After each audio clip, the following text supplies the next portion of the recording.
بسم الله الرحمن الرحيم. الحمد لله رب العالمين،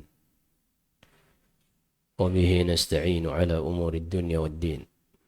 أشهد أن لا إله إلا الله وحده لا شريك له، وأشهد أن محمدا عبده ورسوله، صلى الله وسلم وبارك عليه وعلى آله وأصحابه ومن تبعهم بإحسان إلى يوم الدين. أما بعد،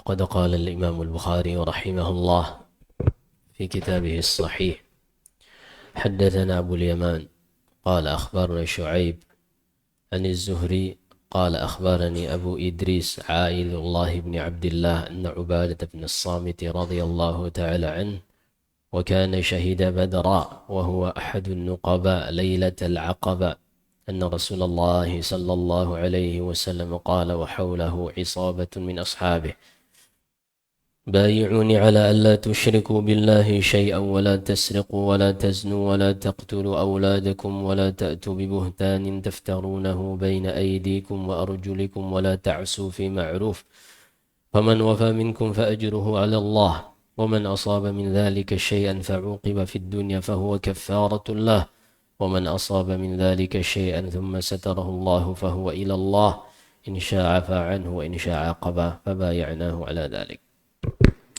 Dengan sanadnya sampai kepada Ubadah bin Samit, Al-Imam Al-Bukhari meriwayatkan tentang Bai'atul Rijal, bai'at yang sudah kita sebutkan muqaddimahnya pada pertemuan sebelumnya. Yang mana pada pertemuan sebelumnya kita sudah sebutkan ketika tahun 10 kenabian Nabi sallallahu alaihi wasallam kehilangan orang-orang yang senantiasa membantu dan melindungi dakwanya. Abu Talib yang selalu menjaga Rasulullah untuk menghadapi petinggi-petinggi Quraisy. Kemudian Khadijah bintu Khuwailid radhiyallahu anha yang senantiasa menguatkan Rasulullah sallallahu alaihi wasallam dari dalam rumahnya. Setelah 3 bulan Abu Talib wafat, Khadijah menyusul wafat radhiyallahu anha, yang membuat Nabi sallallahu alaihi wasallam harus mencari di luar Mekah yang bisa melindungi beliau dan menjaga beliau dalam berdakwah.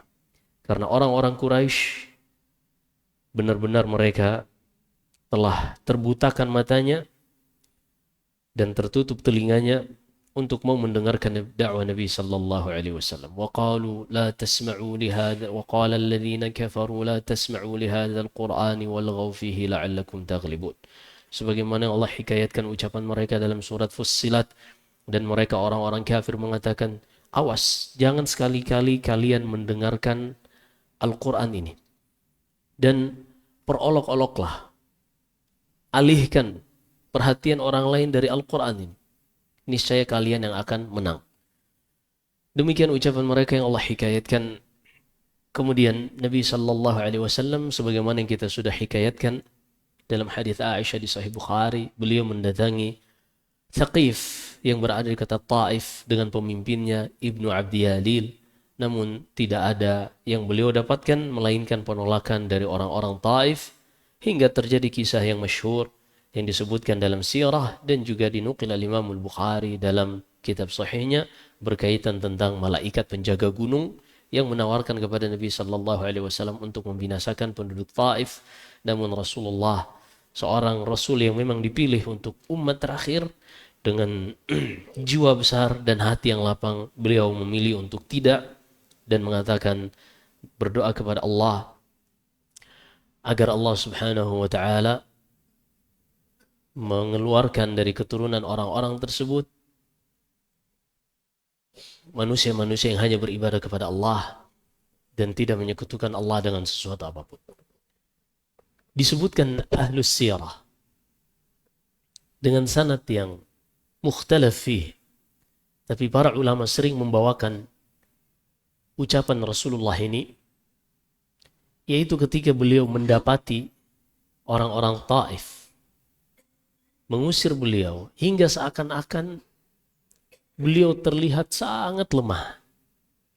Tidak ada lagi yang bisa menolong beliau.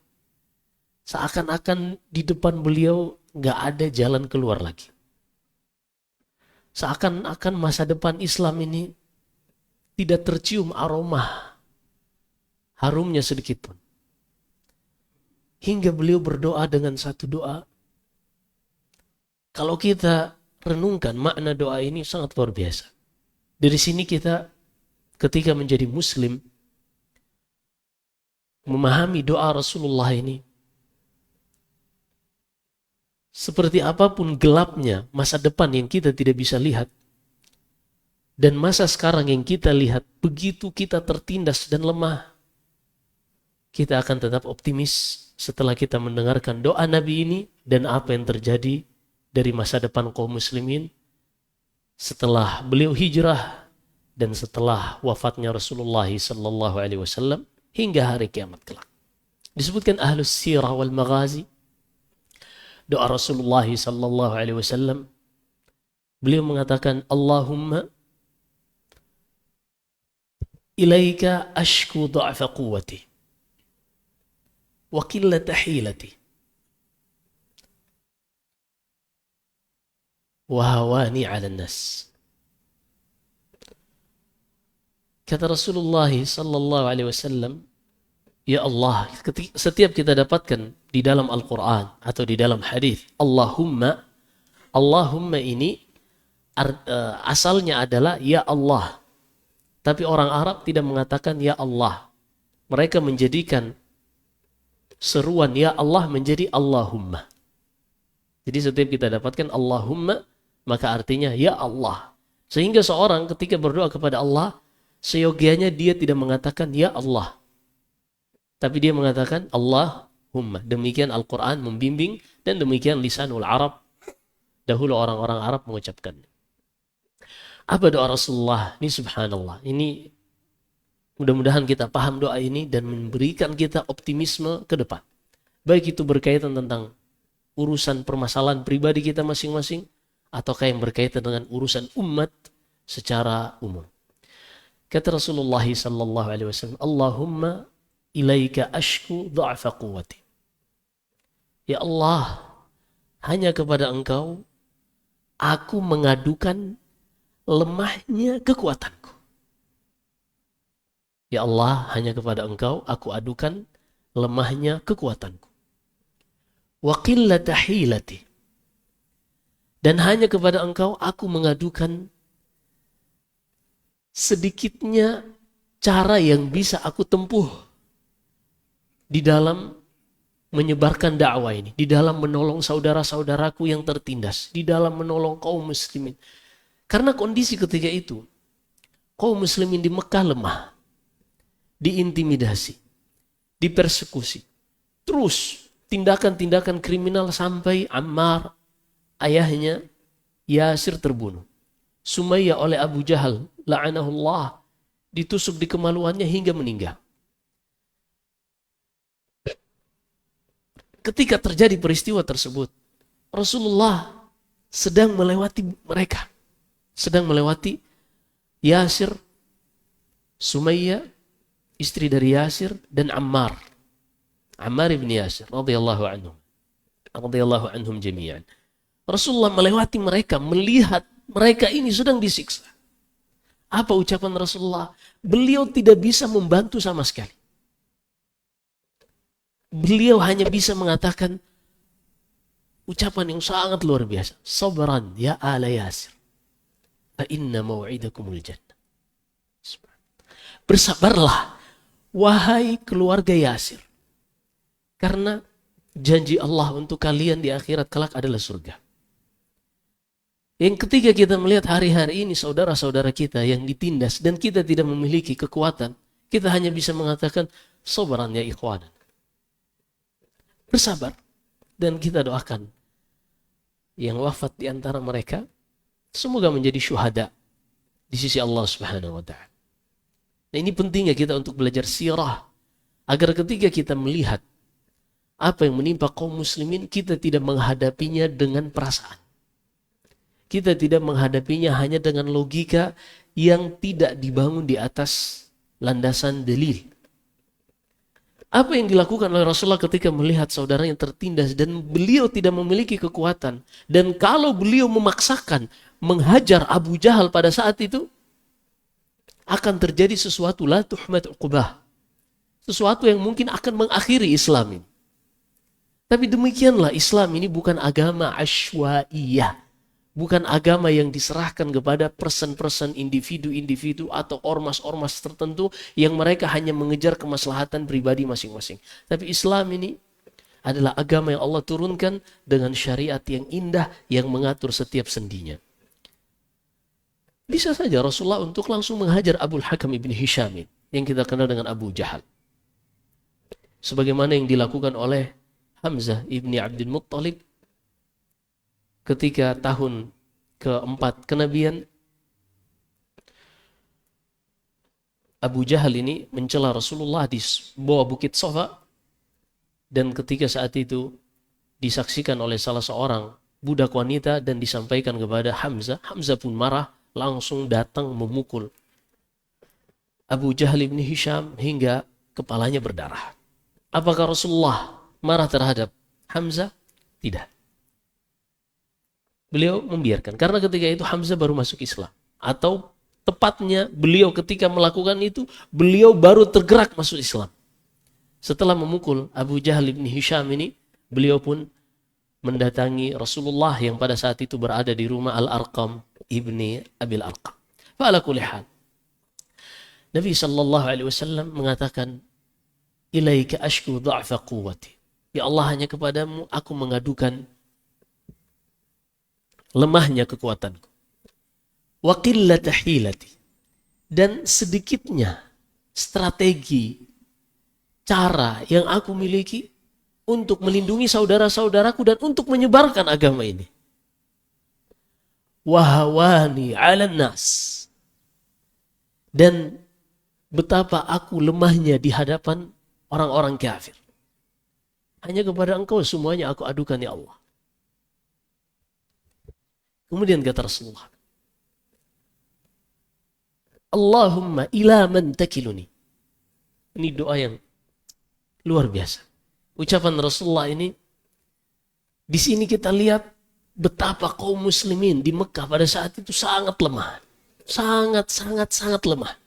Hingga Rasulullah bisa berdoa dengan kalimat-kalimat ini. Ini sahabat. Allahumma ila man takiluni. Ya Allah, kepada siapa engkau mewakilkan aku? Kepada siapa engkau menitipkan aku? Ila ba'idin yatajahhamuni, dalam riwayat lain ila qaribin yatajahhamuni. Apakah engkau akan menitipkan aku kepada kerabat-kerabatku yang mereka sudah tidak mendukungku pula, atau kepada yang jauh dari kabilahku, dari hubungan kekerabatanku, seperti yang beliau datangi ke kota Taif, tapi ternyata juga mereka mengusirku? Kepada siapa ya Allah? Kepada kerabat yang memiliki hubungan silaturahim, mereka menolakku. Kepada orang jauh yang diharapkan mereka bisa membantuku, juga mengusirku. Kepada siapa ya Allah engkau menitipkanku? Ila qaribin au ila ba'idin yatajahhamuni au ila aduwin malaktahu amri. Ataukah engkau akan menitipkanku kepada musuh yang pasti akan menghabisiku? Selesai. Seakan-akan di sini kita lihat Rasulullah udah nggak ada tempat kembali kecuali Allah. Nggak ada tempat bergantung kecuali Allah. Begitu lemahnya kaum muslimin. Kepada siapa yang kita ingin minta pertolongan? Dan kita lihat hari-hari ini kaum muslimin kepada siapa mereka meminta pertolongan? Kepada PBB, diveto, dibatalkan proposal gencatan senjata yang diajukan oleh pemerintah kita, pemerintah Indonesia, diajukan oleh negeri-negeri Arab. Mereka bukan tinggal diam. Mereka terus melakukan sampai KTT luar biasa yang mereka selenggarakan di Riyadh dan di Jeddah. Tapi ada para provokasi-provokasi yang memang mereka selalu berafiliasi dengan orang-orang yang membenci negeri tauhid, Mereka mengatakan negeri Arab ini hanya tidur. Kemudian diposting foto-foto yang tidak bertanggung jawab. Untuk mendiskreditkan saudara-saudara kita dari petinggi-petinggi atau raja-raja yang ada di negeri Arab. Ini wallah, mereka akan bertanggung jawabkan semua ini. Mereka ini bukan tidak memiliki simpati terhadap kaum muslimin.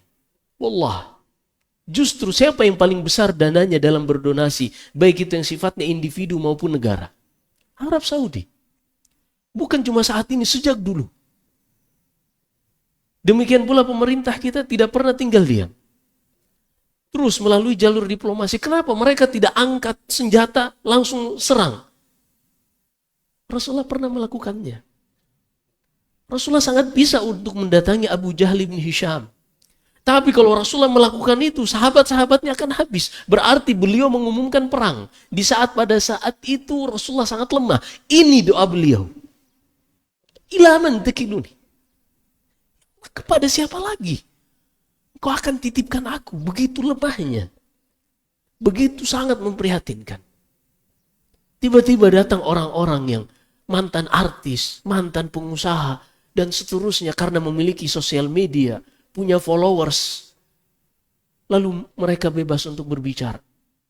Wallahi, inilah zaman yang sudah dijanjikan oleh Rasulullah. Wa yadhharu fihimur ruwaibidah.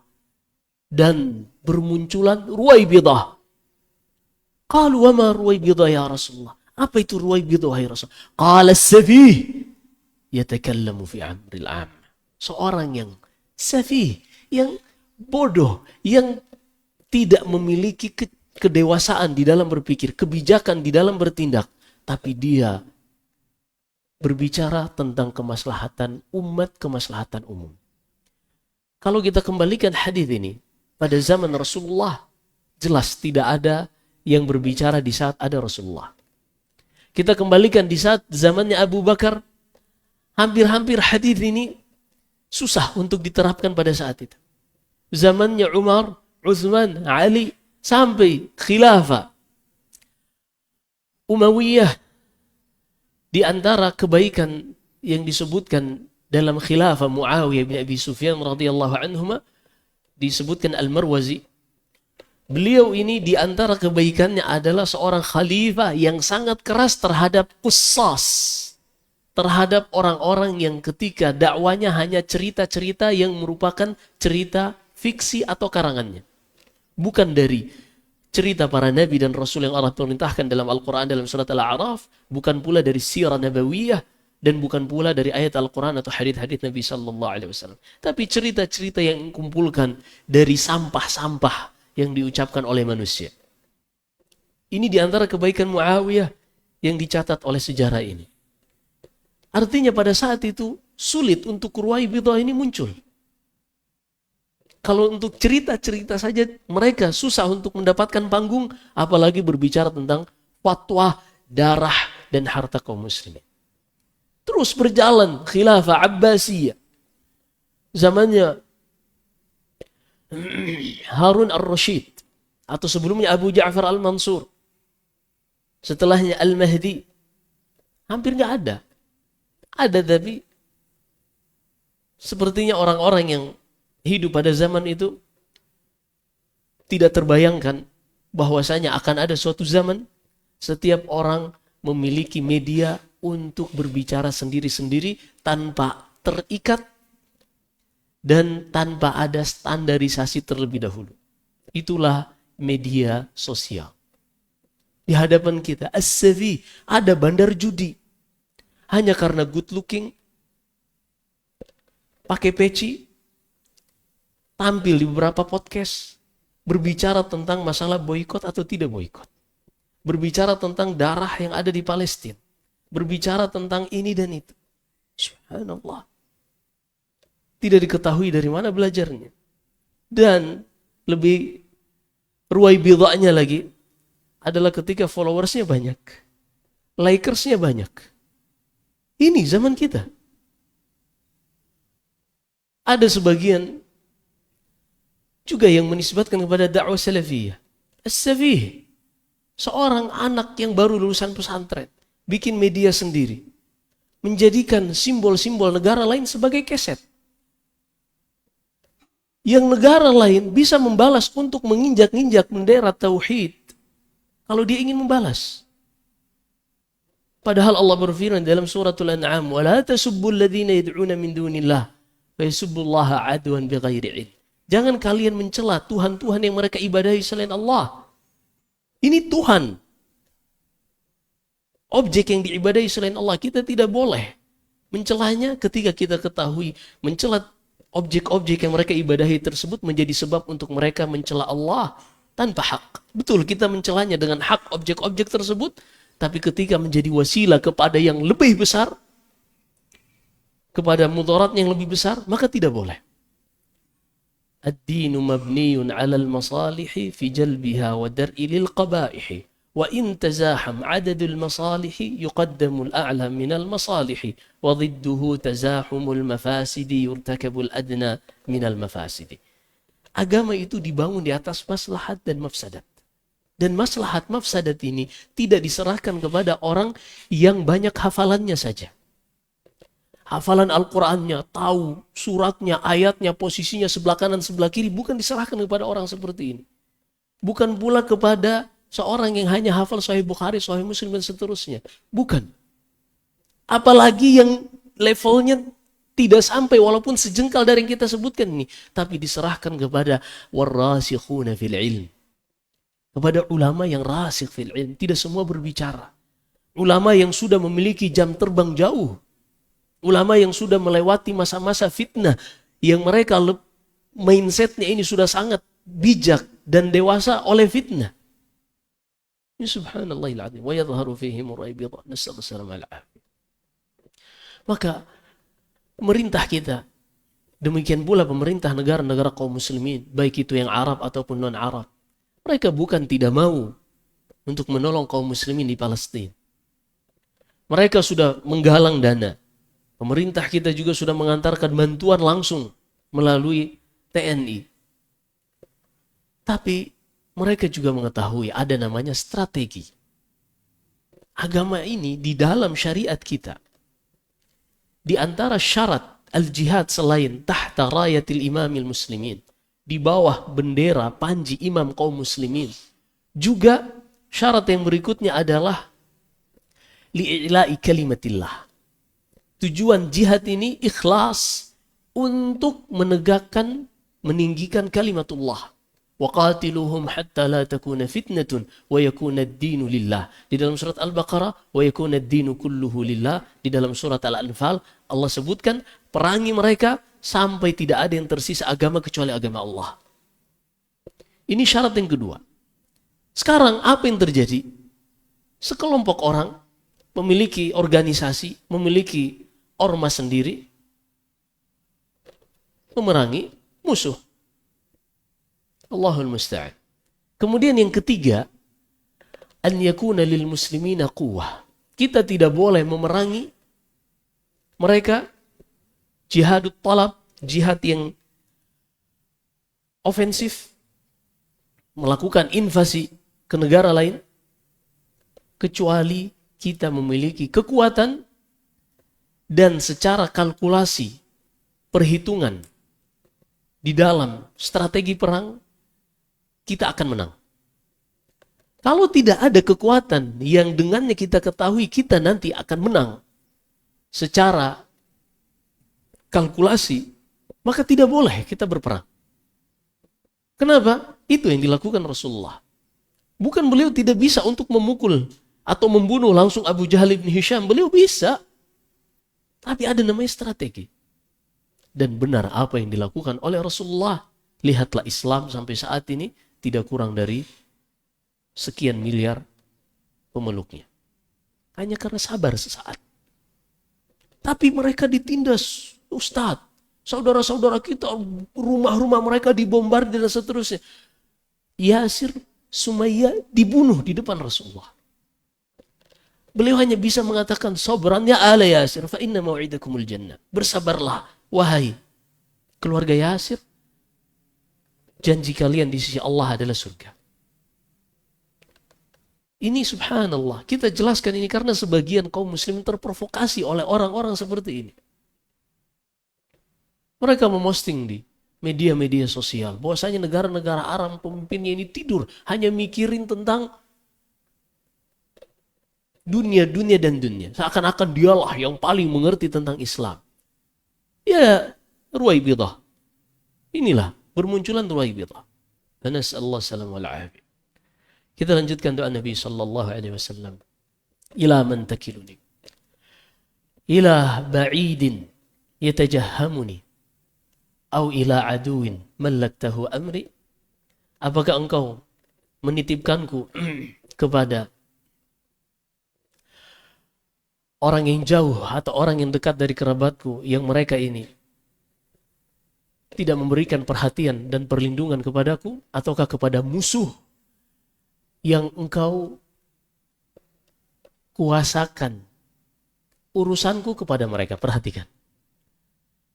Kepada siapa engkau menitipkanku ya Allah? Apakah kepada musuh yang engkau membuat mereka memegang urusanku? Ini subhanallahil azim. Sekarang urusan kaum muslimin, apakah di tangan kaum muslimin? Lah. Urusan kaum muslimin sekarang, apakah di tangan kaum muslimin? Enggak. Mereka sudah mencoba mengajukan urusan mereka. Genjatan senjata diveto. Siapa yang memvetonya? Subhanallah. Yang pro kepada Yahud. Di saat seperti ini, kita masih ingin. Kita tidak memiliki kekuatan. Kita sangat lemah. Kita masih ingin lebih banyak menumpahkan darah kaum muslimin dengan fatwa-fatwa yang serampangan. Maka dari sini kita lihat, hati-hati. Kita hidup di zaman yang di depan mata kita ruwaibidah ini sangat banyak. Yang dulu sepertinya mereka tidak memiliki media untuk muncul. Sekarang siapa di majelis seperti ini misalnya? Di situ ada santri yang duduk. Mungkin enggak preman tobat tiba-tiba duduk di sini hanya karena dia udah pakai peci, jenggotnya udah panjang, pakai jubah. Mungkin enggak dia duduk di masjid ini? Atau dia tiba-tiba jadi imam? Tertolak. Kenapa? Ada yang lebih layak. Ada santri, ada ikhwan kibar di sini yang sudah lama ta'lim. Susah untuk masuk. Apalagi mantan bandar judi tiba-tiba duduk di sini. Susah. Yang bisa duduk siapa? Ya orang-orang yang mereka husnudzan, pernah melewati jenjang pendidikan Islami dan seterusnya, barulah bisa duduk. Tapi kalau di media sosial, siapa yang bisa menjaga standar kompetensi di antara mereka? Standarnya adalah siapa yang banyak followersnya dan siapa yang paling rajin bikin konten kontroversial. Itu zaman kita. Wallahi itu zaman kita.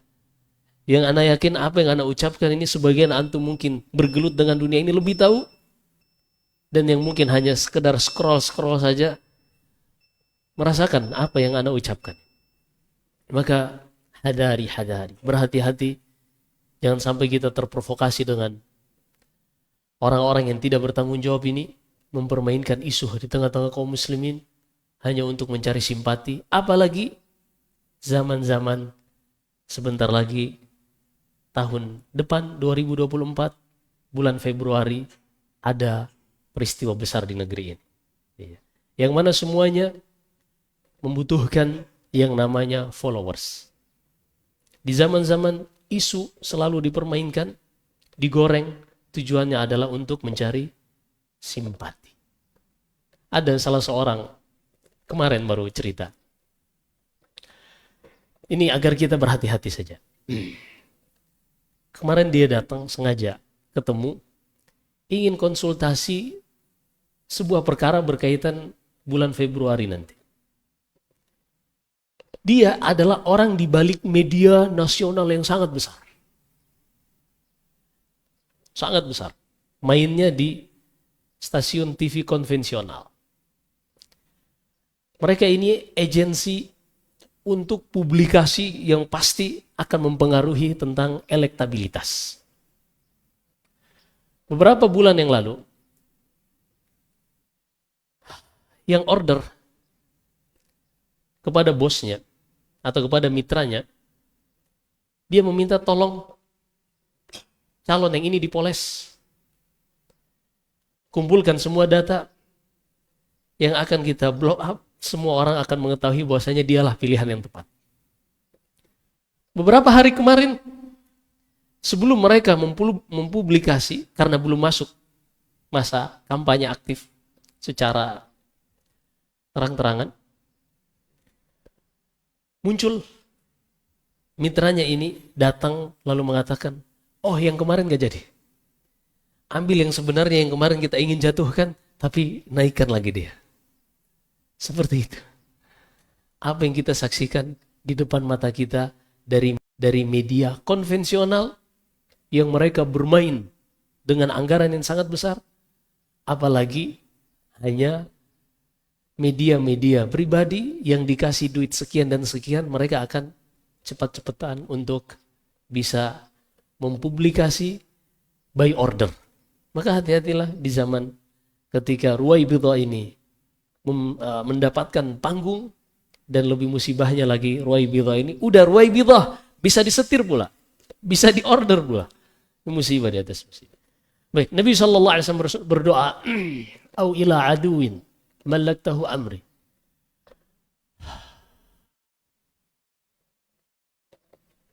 Illam takun bika sakhitun fala ubali. Ya Allah, kalau seandainya kelemahanku ini dan minimnya strategiku dalam berdakwah dan menolong saudara-saudaraku, dan juga kelemahanku di depan pandangan orang-orang kafir, membuatmu tidak menjadi sebab kemurkaanmu kepadaku, artinya semuanya itu tidak menjadi sebab kemurkaanmu kepadaku, ya Allah, fala ubali. Maka aku tidak akan peduli dengan semua itu. Artinya aku lemah di hadapan mereka, aku dipandang seperti ini dan seperti itu. Kalau seandainya engkau tidak murka kepadaku hanya dikarenakan ini semua, niscaya aku tidak akan peduli. Ini luar biasa, ini mindset seorang muslim. Iya. Subhanallahiladzim. Selesai syuruknya. Ada ta'lim setelahnya. Tapi 10 menit lagi insyaAllah.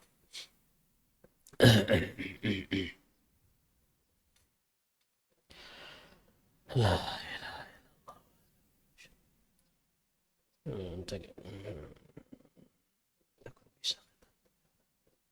Anta Rabbi wa anta Rabbul mustad'afin.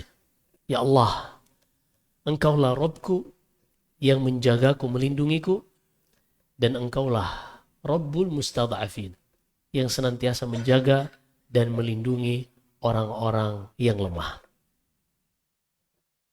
Subhanallah. Dari doa ini kita lihat betapa lemahnya Nabi SAW di Mekah. Beliau ucapkan ini pada tahun 10 kenabian.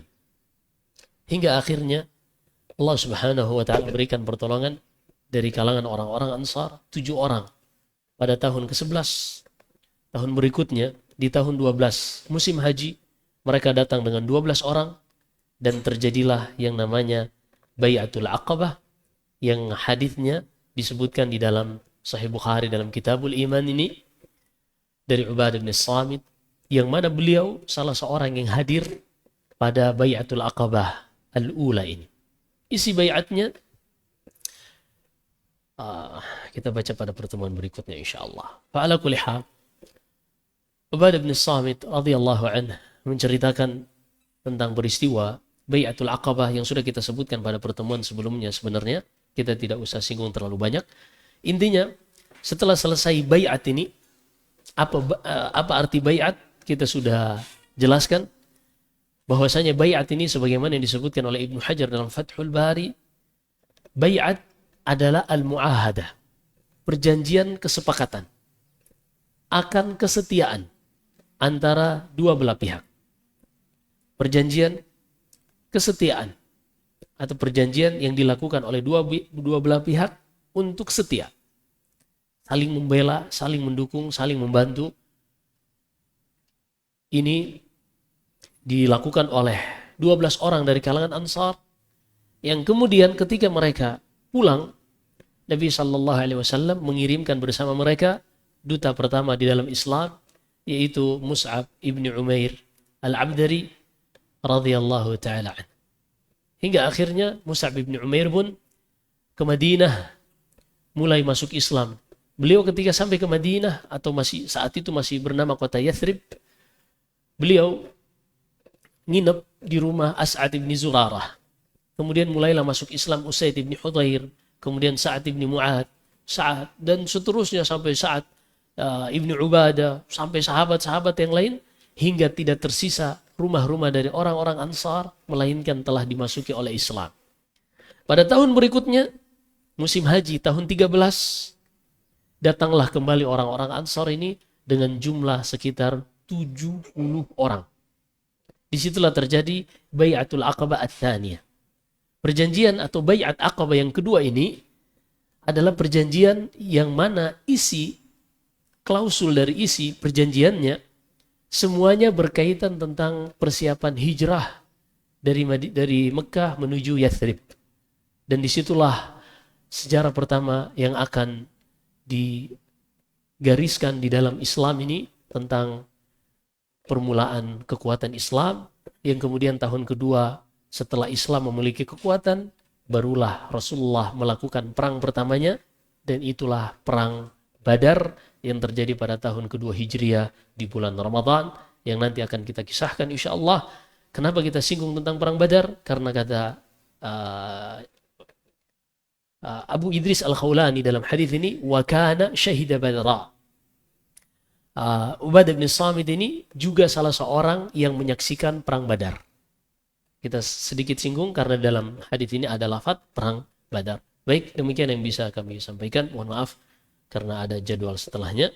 Jika ada benarnya semata-mata dari Allah Subhanahu wa taala, jika ada kesalahan dan kekurangan faminhu minasyaitan wa astaghfirullah li wa lakum. Intinya apa yang dijanjikan oleh Nabi sallallahu alaihi wasallam tentang perang, tentang kaum muslimin akan melawan Yahud, ini pasti di akhir zaman kelak, dan sebentar lagi akan terjadi hari kiamat, karena pada saat itu akan datang Nabi Isa dan ada Imam Mahdi. Perhatikan, ini pasti, dan ini harus menjadi akidah seorang muslim. Tapi memastikan sebuah perang bahwasanya itulah yang dijanjikan oleh Rasulullah dalam hadis tersebut, ini perkara gaib. Kita ulangi, karena ada sekarang sebagian orang yang mengatakan satu sisi dia mencampurkan antara yang hak dengan yang tidak hak, yaitu ketika dia mengatakan jaga wudhu kalian, karena sebentar lagi apa yang dijanjikan Rasulullah itu sudah datang. Apa yang dijanjikan oleh Rasulullah? La taqumus sa'ah hatta tuqatil fi'atun min hadhihi al-ummah al-masih ad-dajjal yatba'u 70,000 min yahudi Asfahan. Di dalam Sahih Muslim kata Rasulullah, tidak akan tegak hari kiamat sampai sekelompok dari umat Islam ini akan berperang melawan Dajjal bersama Nabi Isa mereka, dan Dajjal ini bersama 70,000 dari Yahud Asfahan. Betul, ini pasti terjadi. Wajib kita imani. Di antara rukun iman yang kelima, beriman kepada hari akhir, di antaranya masuk adalah beriman dengan tanda-tandanya. Wa yadkhulul imanu bihi wa ma min ba'dihi 'alal 'ibadi hutima wa anna kullan muq'adun mas'ulu man rabbu mad-din wa man rasul ila akhirih al-abyat, sebagaimana disebutkan Syekh Hafidz Ibn Ahmad Al-Hakami rahimahullah. Tapi memastikan sebuah kejadian peperangan antara Muslim dan Yahud, mengklaim, memastikan bahwasanya itulah yang dimaksudkan oleh Rasulullah, ini perkara gaib. Jadi apa yang disebutkan oleh Rasulullah itu pasti hak terjadi. Tahun berapanya, ini adalah perkara gaib. Dipahami ini? Agar kita tidak terbawa oleh isu-isu. Bagus, dia mengatakan ayo jaga wudhu. Bagus, Nabi SAW mengatakan la yuhafid alaiha illa mu'min. La yuhafid ala wudhu'iha illa mu'min. Tidak ada seorang yang menjaga wudhunya melainkan orang yang beriman. Tapi ketika dia mencampurkan dengan jaga wudhu kalian, karena sebentar lagi kita akan sholat di Masjidil Aqsa, janji Allah seperti, mungkin bisa jadi itu, dan bisa jadi di waktu yang lain. Tapi memastikannya itulah waktu seperti yang Allah sebutkan, atau seperti yang disebutkan oleh Rasulullah, maka ini butuh dalil secara spesifik. Adapun berkaitan pada firman Allah, wa katabna ila bani Israila fil kitab la tufsiduna fil ardi marrataini wa la ta'lunna 'uluwan kabira, disebutkan Ibnu Jarir At-Tabari dan juga Ibnu Katsir rahimahullah, ini adalah peristiwa pengrusakan yang dilakukan oleh Bani Israel sebelum diutusnya Rasulullah. Sehingga diutus kepada mereka Sinharib yang datang dari Irak, kemudian selanjutnya oleh salah satu komandan perangnya yang bernama Bukhtun Nassar. Jadi dulu. Maka tapi tidak menghalangi kalau seandainya itu terjadi di lain yang waktu, sebagaimana kaidah tafsir yang ma'ruf yang disebutkan Asy-Syaukani rahimahullah, ketika satu ayat Al-Quran bisa memuat lebih dari satu makna, maka kita tidak boleh membatasinya hanya pada satu makna saja. Tapi untuk memastikan itulah yang Allah inginkan, ini butuh dalil spesifik, karena itu menjadi perkara gaib. Maka hal seperti ini kita harus cerdas, seorang muslim memastikan perang ini, perang itu adalah yang dimaksud oleh Rasulullah dalam hadis tersebut, ini perkara gaib. Tapi apa yang dijanjikan oleh Rasulullah, wa yadhhar fihi muraibidah, sudah muncul. Karena memang Rasulullah sebutkan dengan sifat. Setiap as-safi yatakallamu fi amril 'am. Setiap orang yang bodoh, yang tidak diketahui track recordnya di dalam belajar Islam, kemudian berbicara tentang Islam, kemaslahatan kaum muslimin, itulah raibidah. Karena Rasulullah menyebutkan sifat, dan ketika sifatnya ada, maka hukumnya ada. Kata As-Sa'di rahimahullah di dalam Al-Qa'id Al-Manzumah Al-Fiqhiyah, wa kullu hukmin da'irun ma'illati wa hiya allati qad aujabat li syir'ati. Setiap hukum itu tergantung ilahnya, alasan dan sebab hukumnya. Jika alasan dan sebab hukumnya ada, maka hukumnya pun berlaku. Demikian, wallahu a'lam. Sallallahu alaihi wasallam wa baraka ala nabiyina Muhammad. Subhanakallahumma wa bihamdik, asyhadu an la ilaha illa anta astaghfiruka wa atubu ilaik. Assalamualaikum warahmatullahi wabarakatuh.